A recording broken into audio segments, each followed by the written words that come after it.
할렐루야. 자, 오늘 이 시간 우리 주님께 나오신 저와 여러분들을 환영하며 축복합니다. 자, 오늘 이 시간 귀한 시간, 이 시간 내에서 이렇게 주님 앞에 나오고 이 시간 내에서 이렇게 컴퓨터 앞에 앉아 계실 텐데, 이게 우리가 이 시간 우리 주님을 정말로 갈망하는 그런 마음을 가지고 우리 주님께 나아가셔서 이 시간 꼭 우리 주님의 음성 꼭 들으시고 또 순종으로 나아가시는 저와 여러분들 되시길 간절히 바랍니다. 여러분 기쁘십니까? 어떠세요? 기쁘십니까? 자, 이런 질문을 우리가 이 시간에 받는다면 요즘처럼 뭐 코로나19도 있고 경제적으로 굉장히 어렵고 좀 힘든 이 시기 속에서 정말로 기쁘다고 말할 사람들은 사실 별로 없을 것 같습니다.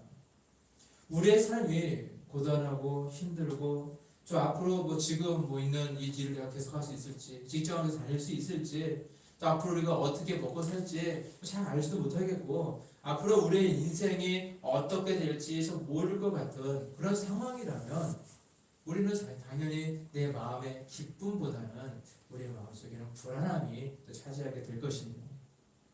이렇게 우리는 항상 미래에 대한 불안한 마음을 가지고 있다는 말씀입니다. 지금 승승장구하고 내가 뭔가 하나님보다 잘 되고 뭔가 앞에 소망들이 막 가득하다면 저 지금은 힘든지도 모르고 열심히 일하며 살게 되고 정말 그 마음속에 또한 기쁨이 있을 텐데, 요즘처럼 코로나19처럼 이런 코로나19로 인해서 참 모든 것이 다 막힌 것 같고 정말로 하루하루의 삶이 좀 불안하고 위태한 상황 속에서는 우리의 마음속에 기쁨이 사실 있다고 얘기할 수 없겠죠. 아마 있을 수가 없을 것입니다. 자, 그러나 우리 주님은 우리가 늘 기뻐하며 살기를 원하십니다. 그게 바로 우리 예수님의 마음입니다. 주 안에서 기뻐하라, 내가 다시 말하노니 기뻐하라 말씀하시는 오늘 이 본문의 말씀처럼 오늘날 이 땅을 살아가는 저와 여러분들의 삶이 늘 기쁨이 충만한 삶이 되시기를 간절히 바랍니다. 요즘은 코로나19로 인해서 사람들의 마음이 많이 위축되어 있습니다. 하지만 그래도 저와 여러분들은 아마 이런 상황 속에서 오히려 코로나 때문에 그런지 더 웰빙이라는 말에 사람들이 더 많이 익숙해져 있는 것 같아요. TV 여기 쳐다봐도 웰빙, 저기 틀어봐도 웰빙에 대한 그런 이야기들이 참 많이 나오고 있습니다. 얼마 전에 등장했던 신조어 같은데 어느덧 우리의 삶 속에 깊숙이 뿌리내린 그런 느낌입니다. 자, 그래서 웰빙이라는 말을 사전에 찾아보게 되어지니까 사전에 그 뜻이 이렇게 기록이 되어 있더라고요. 몸과 마음의 평안함과 행복을 추구하는 태도나 행동이라고 기록이 되어 있어요. 자, 우리의 그 몸과 마음에 평안함을 줄 수 있고요. 또 그로 인해서 행복을 추구하게 되는 것, 뭔가 내가 행복해지려고 노력하는 것, 그것이 바로 웰빙이다라는 그런 말입니다. 사실 이 뜻이 얼마나 좋은 말입니까? 그래서 이 단어가 여기저기 사람들이 좋다고 생각되는 곳이라면요, 어김없이 굉장히 많이 쓰여지는 단어가 바로 이 웰빙이라는 단어입니다. 자, 그래서 이것이 하나의 또 큰 사업을 이루고 있어요. 그래서 웰빙 사업이라는 그런 말이 나올 정도입니다. 그래서 웰빙 샵, 웰빙 건강 식품, 웰빙 하우스, 또 웰빙 식품, 그리고 웰빙 주택, 또 웰빙 찜질방도 있더라고요. 찜질방도 있고요. 또 웰빙 센터 등등 수많은 웰빙이 붙어 있는 그런 단어들이 참 많이 있습니다. 자, 특별히 요즘처럼 이제 코로나19 때문에 이제 사람들이 밖에 잘 나가지 못하니까 이제 그 건강에 대한 그 관심이 더 많이 생기게 되었어요. 그러다 보니까 이제 웰빙을 위해서 이제 집안에 이제 사우나를 설치하는 그런 분들이 좀 굉장히 많다고 해요.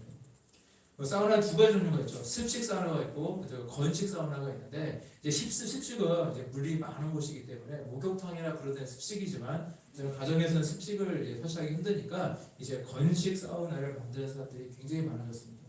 그래서 그 사우나 공사업체가 돈을 좀 많이 이제 벌고 있다는 소식을 듣게 되었어요.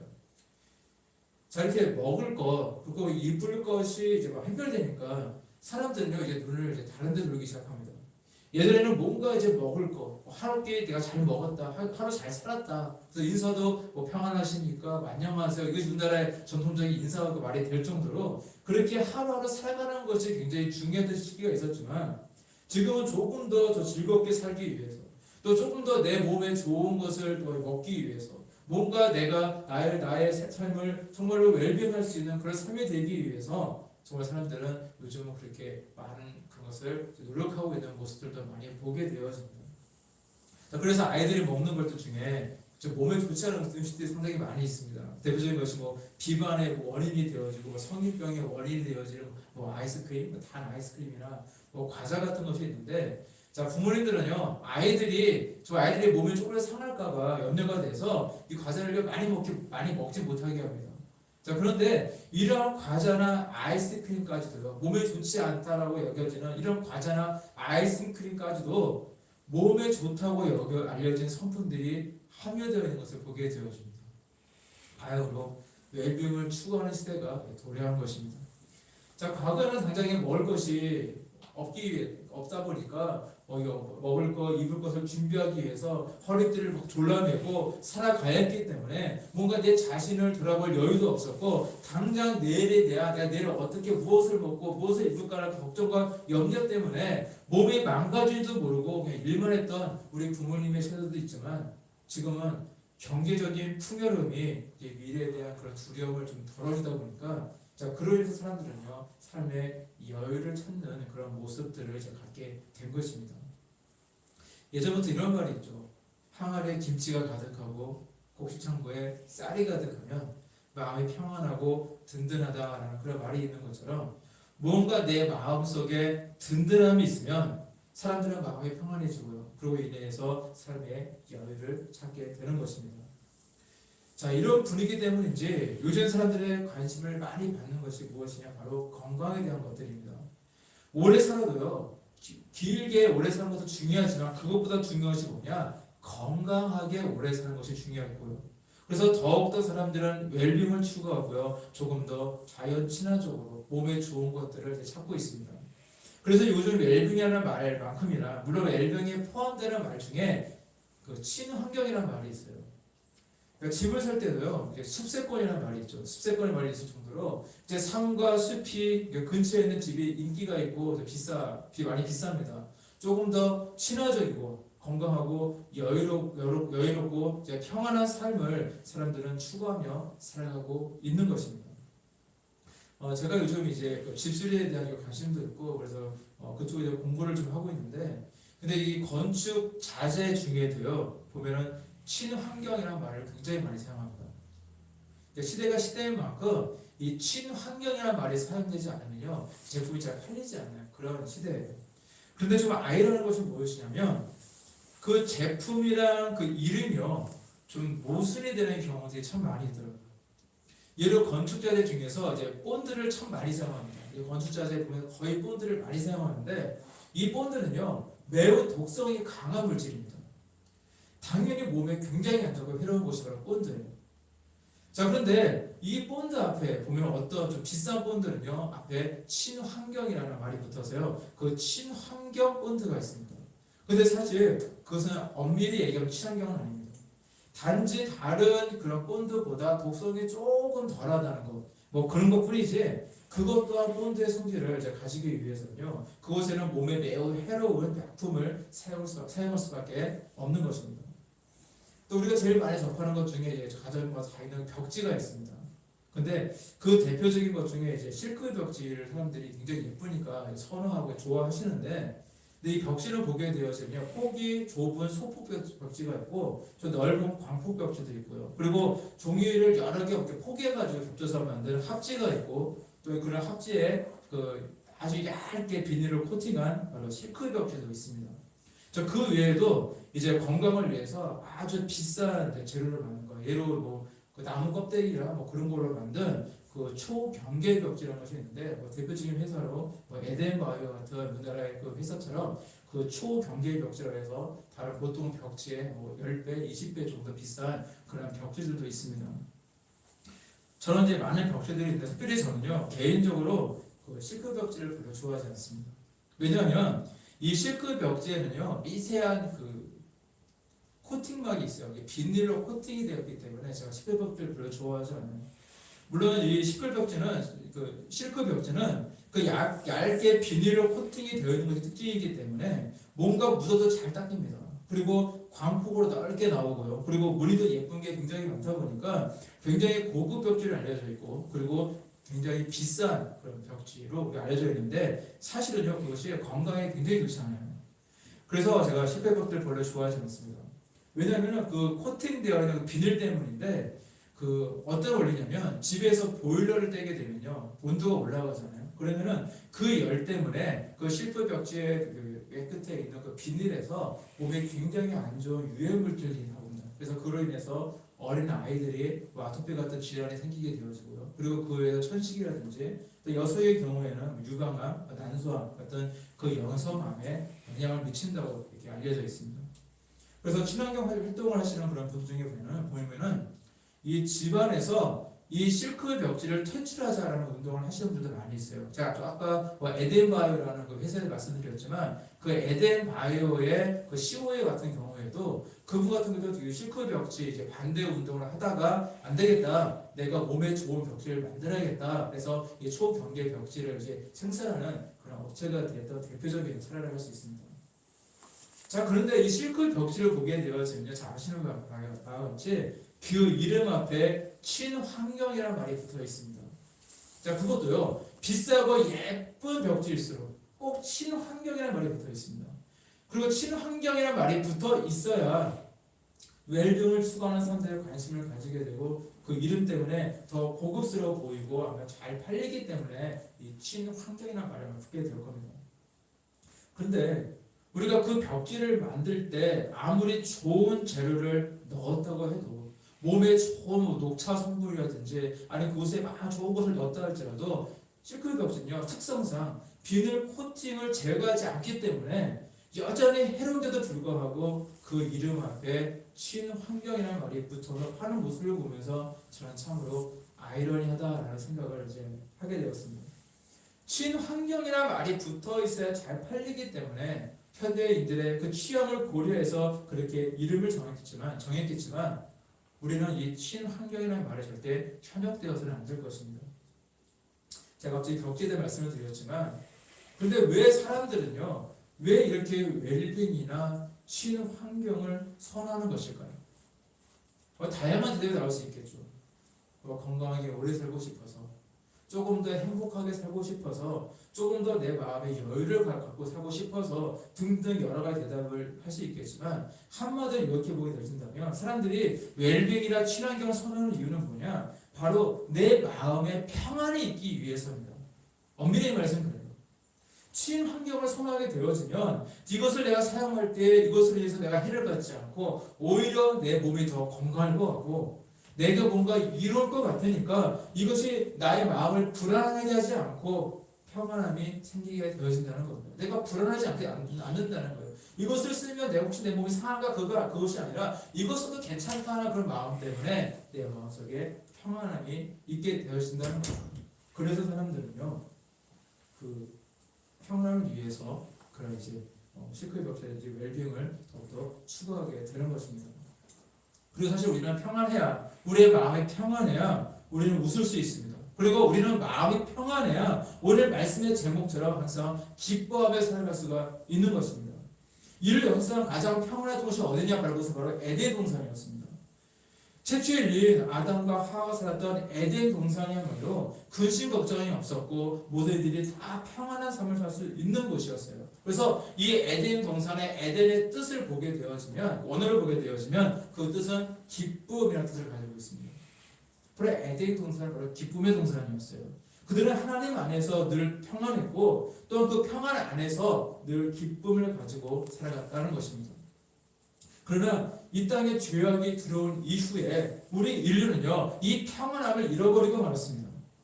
늘 주님 안에서 정말 행복하고 정말 기쁘게 살아갔는데 죄악이 들어오게 되자 이제 기쁨의 땅 이 에덴 동산에서 쫓겨나게 말게 되었고 그 이후로 그들은 내일을 걱정하는 인생들이 되고 말았습니다. 무엇을 먹을까? 이제 무엇을 입을까? 걱정하면서 이제 땀을 갈면서 땀을 뻘뻘 흘리며 일을 해야만 그들은 먹고 살 수가 있었던 것입니다. 그래서 사람들은요 미래에 대한 걱정을 합니다. 그리고 이런 걱정과 불안함은 우리의 마음에서 평안을 빼앗아갑니다. 그래서 사람들은 자신도 모르게 어쩌면 본능적으로 자신에게 뭔가 평안함을 가져다줄 무언가를 찾으며 살아가게 되는 것입니다. 자, 어떤 이는 물질을 찾아요. 물질을 쫓으면서 이 물질의 그 평안함을 정말 그들은 추구하며 살아가고 있고요. 어떤 이는 명예를 쫓으며 이 평안함이 없는 그 마음을 채우고자 애쓰고요. 어떤 이는 웰빙을 추구하고 어떤 이는 더 신앙경을 추구하며 살아갈지도 모르겠습니다. 그런데 이러한 미래에 대한 불안함은 우리 하나님께서 무척 싫어하는 것입니다. 왜냐하면 우리에게는 전능하신 하나님께서 살아 계시기 때문이거든요. 하나님께서 살아 계시고 지금도 우리와 함께 계시고 우리를 인도하고 계시고 우리에게 힘과 능력을 주시며 늘 세상을 이기며 살기를 원하시는데 자꾸 하나님이 없는 사람처럼 불안해하고 세상 사람처럼 자꾸 다른 물질이라든지 명예라든지 어떤 자기 헛된 욕망이라든지 그런 곳에 엉뚱한 곳에 자신의 불안한 마음을 채우고자 애쓴다면 우리 하나님은 크게 실망하고 마실 것입니다. 따라서 늘 우리 주님을 바라보며 우리 주님을 더욱더 바라보며 우리 주님과 동행하는 삶을 살아가시길 바랍니다. 절대 우리 주님을 떠나지 마시고 늘 주님과 함께 살아가시길 바랍니다. 그래서 과거 에덴 동산처럼 우리 주님 안에서 평안함을 누리며 우리 주님이 주시는 기쁨을 가지고 살아가시는 저와 여러분들이 되시기를 간절히 바랍니다. 좀 오래된 이야기인데요. 한 15년 정도 이상 된 이야기인 것 같아요. 과거에 우리 도립교회가 계양구 계산동 8구서가 7번지 그 지하교회에 있었던 그런 일입니다. 제가 좀 잘하는 것이 많이 없지만 그 당시 제가 잘하는 특기를 한 가지를 그때 발휘를 했어요.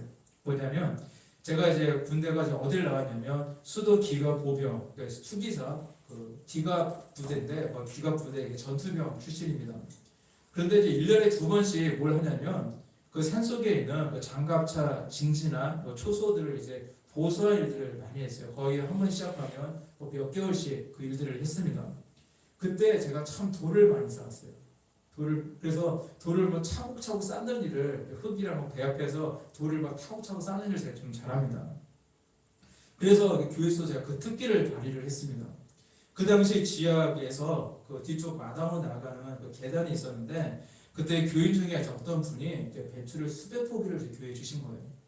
그래서 이제 교인들에게 연락을 해서 이제 필요하신 분들은 가져가셔라. 그래서 많은 분들이 가져가셨고 이제 다 드리고 나서 200포기가 남았습니다. 그래서 그 200포기를 이제 어떻게 할까 하다가 이제 신문지에 싸서 말아가지고 그 계단 통로 굉장히 좁은 통로인데 그 200포기를요 그 계단 통로에 차곡차곡에 정말 넘어지지 않게 과거에 이제 제가 돌을 쌓던 그 경험을 가지고 거기에다가 차곡차곡 잘 쌓아두었습니다. 근데 문제는 너무 잘 쌓아놓은 거예요. 언제부턴가 교회 안에서 이상한 냄새가 나는 겁니다. 그런데 그렇게 희한 냄새가 아니고 배추에서 나는 냄새려니 하고 넘어갔었는데 이제 배추를 이제 쓸 일이 있어서 이제 배추를 꺼내려고 이제 계단에 딱 가보게 되어지니까 배추를 쌓아놓은 컵의 가운데가요 벌써 물어가지고 다 썩어 있는 겁니다. 냄새가 이제 거기서 났던 거죠. 그래서 그날 저녁 늦게까지 이제 여러 교우들과 함께 이제 썩은 배추를 골라서 버리고 또 그래도 쓸만한 배추들은 몇 개 좀 다 이렇게 다듬어서 이제 소금에 절여놓는 그 대공사를 했던 기억이 있습니다. 근데 배추는 사실 제가 쌓았잖아요.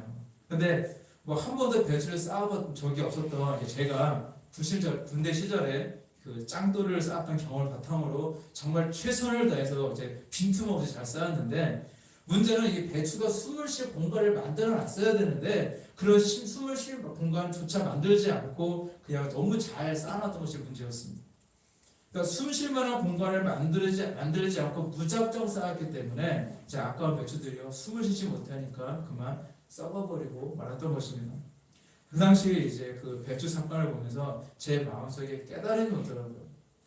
숨을 쉰다는 것이 얼마나 중요한가라는 사실입니다. 공기가 제대로 통하지 못하니까 이제 배추들이 잘 숨을 쉬지 못하니까 이제 썩어버리는 거거든요. 죽는다는 겁니다. 쓰레기가 되어버리고 마는 것입니다. 자, 그런데 우리 인생도 마찬가지입니다. 우리도요 제대로 숨을 쉬지 못하면 그 배추처럼 죽어버리고 썩어지고 만다는 것입니다. 우리의 숨통은 무엇입니까? 우리의 호흡은 무엇입니까? 우리가 성경 말씀을 보게 되어지면 우리 영의 호흡은 바로 기도라고 우리에게 말씀해주고 있습니다. 따라서 내 영이 살기 위해서는 우리 주님께 나아가야 됩니다. 내 영이 살기 위해서는 우리 주님께 기도해야 됩니다. 그리고 기도한다는 것은 무슨 뜻이냐? 하나님과 대화하는 것입니다. 다시 말해서 하나님과 교통하고 동행하는 삶을 살아가는 것이 바로 기도하는 삶입니다. 따라서 우리가 주님과 동행하는 삶을 살아갈 때에 우리의 숨구멍이 열리게 되어지고 영적인 웰빙을 우리가 경험하게 되어주고 그 안에서 평안함과 기쁨에 있는 삶을 살게 되는 줄로 믿습니다. 요즘 특별히 우리 교회 이제 교회 앰프가 사실 좀 막성입니다. 종종 이제 스피커에서 이제 소리가 나지 않은 현상이 자꾸 반복되다 보니까 제가 지난주 토요일 날 그 과거에 그 계산도 그 교회에 있을 때 쓰던 그 방송실에 쓰던 그 앰프를 제가 그걸 가지고 와서 이제 기존에 있던 앰프를 교체하는 작업을 했습니다. 근데 그 앰프를 가져와서 교체하려고 또 저를 다 켜보니까 그 안에서 뭐 탱크 소리가 나더라고. 막 이러면서 그 팬에서 뭐가 걸리는지 이상한 소리가 너무 심하게 나가지고 제가 그래서 이제 좀 고민하다가 제가 저걸 이제 완전히 분해를 했어요. 완전히 다 분해를 해가지고 그 안에 팬까지 다 뜯어내서 거기다 기름칠도 다시 하고 그리고 이제 그 팬 뒤에 있는 그 먼지가 굉장히 많이 묻어있길래 먼지도 다 털어내고 청소까지 한 다음에 다시 이제 분해 역순이잖아요. 결합은 생각하면서 다시 결합을 해서 이제 했더니 이제 소리가 더 이상 나지 않더라고요. 그래서 잘 됐다 생각을 하고 이제 지난주 주일 예배 잘 마치고 이제 됐다 싶었는데 그 며칠 전에 수예배 전에 또 소리가 탱크 소리가 또 나더라고. 맹 그래가지고 또 왜 그래 하고 또 치니까 다 조용해지더라고요. 그래서 요즘은 이렇게 이제 F가 또 혹시나 또 소리가 날지 않을까 싶어서 주중 예의주시하고 있는 그런 중입니다. 그런데 저는 앰프를 보면서 이런 생각이 들더라고요.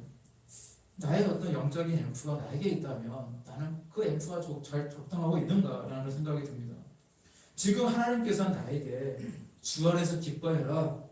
내가 다시 말하노니 기뻐하라 라고 말씀하시는데 내 삶 속에서 터져나오는 그런 뭐 탱크 소리 같은 자국이 내가 너무 많다면 그래서 우리 주님의 그 음성을 내가 제대로 듣지 못하고 마치 사오정처럼 딴소리만 하고 있는 나의 모습은 아닌가라는 생각을 하게 되어집니다.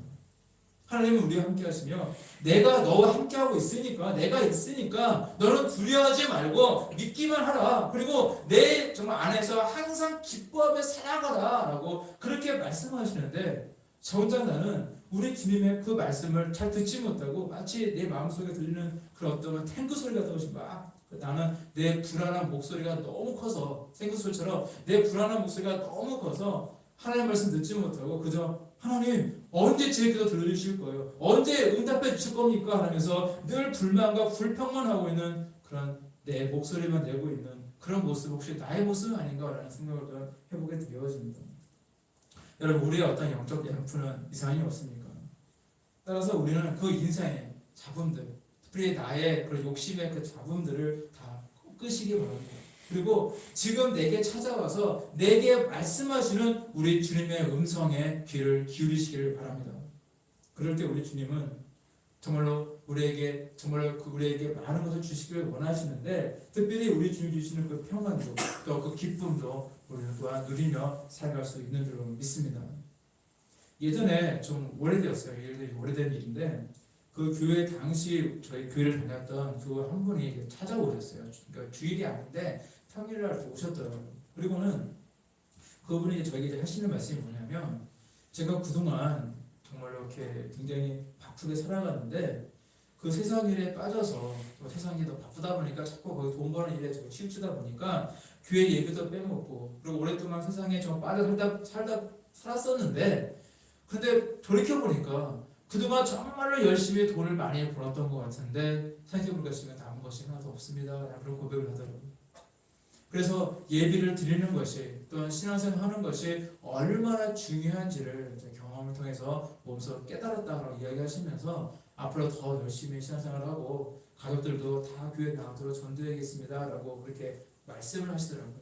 그런데 그 말씀이 지금까지 제 머릿속에 남아있습니다. 왜냐하면 좀 그때가 은혜가 좀 되었거든요. 근데 우리의 인생이 그렇지 않습니까? 내가 시간에 쫓기며 정말로 바쁘고 정말 힘들게 정말 살아갔던 것 같은데 사실상 내 인생에 내 안으로부터 썩고 있다는 사실을 우리가 깨닫지 못할 때가 얼마나 많이 있습니까? 내가 아무것도 아무리 내가 많은 것을 내가 정말 원한다 할지라도 그 안에서 다 썩어버리면 다 버리는 겁니다. 다 없어지는 겁니다. 돈이라고 하는 어떤 근심거리, 건강이라고 하는 어떤 근심과 염려, 자녀 양육이라는 어떤 염려로 인해서 정말 최선을 다해 살아갔는데 오히려 그것이 마치 숨쉴 구멍도 제대로 만들지 못하고 열심히만 쌓아놓은 배춧더미처럼 나의 인생의 숨통을 막고 있다는 사실을 우리는 빨리 깨달아야 됩니다. 그리고 그 숨통을 열기 위해서 제대로 숨 한번 쉬기 위해서 바로 우리 주님께 간절한 기도로 저 간절한 마음으로 우리 주님께 나아가시는 저와 여러분들 되시길 간절히 바랍니다. 특별히 오늘 본문 말씀을 기록했던 사도 바울은요, 이 빌립보 교회에 이제 하나님의 말씀을 증거하고 있고 자신의 어떤 경험을 또 통해서 또 그들에게 하나님의 말씀을 이제 편지를 통해서 이제 증거하고 있는 그런 이야기인데, 그런데 그 당시에 이 바울이 있었던 곳은 바로 로마의 감옥이었습니다. 차대천 감옥이었어요. 그리고 그 당시 그는 언제 죽을지 모르는 상황이었습니다. 감옥에 들어갔다는 것은요, 언제 죽을지 모르는 상황이에요. 그런 상황 속에서 그는 자신의 목회했던 이 빌립보 교회에 편지를 쓰면서 그들을 그 신앙의 어떤 격려를 했던 것이었습니다. 그 로마에 가보게 되어지면 사도 바울이 순교를 당했던 그 자리에 조그만 예배당이 세워져 있습니다. 그리고 그 사도 바울의 유적을 모아놓은 것이 이제 있다고 그래요. 저는 이제 가본 적이 없지만 그곳이 있다고 그럽니다. 그리고 많은 기독교인들이 이제 그곳에 방문해서 이제 바울의 신앙을 기리면서 조절을 많이 받고 있습니다. 그런데 로마가 이 기독교인들을 이제 탄압했던 당시에 많은 기독교인들을요 십자가에 못 박아서 죽였다고 해요. 그런데 바울은요 로마 시민권자였습니다. 로마의 시민권을 갖고 있는 사람이기 때문에 법적으로 그렇게 하지 못했다고 그래요. 그래서 이제 바울은 어떻게 죽었냐고 이제 그게 전해지냐면은 그 당시 바울은 목을 쳐서 죽이는 이제 참수형에 처해지게 되었는데 그 도마 위에다가 이제 목을 묶어서 도끼로 내려 찍어서 죽이는 그런 참수함에 처해져서 그렇게 순교를 했다고 전해지고 있습니다. 그런데 오늘 읽으신 이 말씀이 이 주 안에서 기뻐하라 내가 다시 말하노니 기뻐하라고 하는 말씀을 하셨을 때는 바로 그런 비참한 죽음의 시간이 다가왔던 때입니다. 언제 죽을지 모르는 그런 상황이에요. 그런 상황 속에서 그 춥고 깜깜하고 정말로 많은 먹을 것도 없고 굶어가면서 그 많은 교인들에게 기뻐하라고 그렇게 하나님의 말씀을 증거하고 있었던 것입니다. 당연히 죽음이라고 하는 인간의 힘으로 어찌할 줄 모르는 그런 걱정 앞에서 당연히 조급해하고 불안해하는 것이 바로 사람의 본성입니다. 사람의 모습일 것인데 그는 이토록 마음의 여유를 가지고 있었던 것은요. 그가 얼마나 기도의 사람이었고 그가 얼마나 위대한 사도인지를 우리에게 잘 알려주고 있는 것입니다. 그야말로 진정한 웰빙족이었고요. 참 평안과 기쁨의 사람이었던 것입니다. 따라서 우리 또한 이 바울의 발자취를 따라서 그분의 신앙을 우리도 또한 본받아 나가야 될 줄 믿습니다. 그래서 주 안에서 기뻐하라 내가 다시 말하노니 기뻐하라 말씀하시는 이 하나님의 음성을 분명히 듣고 또 그대로 실천해 나가는 저와 여러분 되시길 바랍니다. 그래서 늘 진실한 기도의 영으로 하나님께 나아가시고 우리 주시는 그 평안과 기쁨 속에 살아가시는 저와 여러분 되시기를 간절히 축원합니다. 기도하시겠습니다.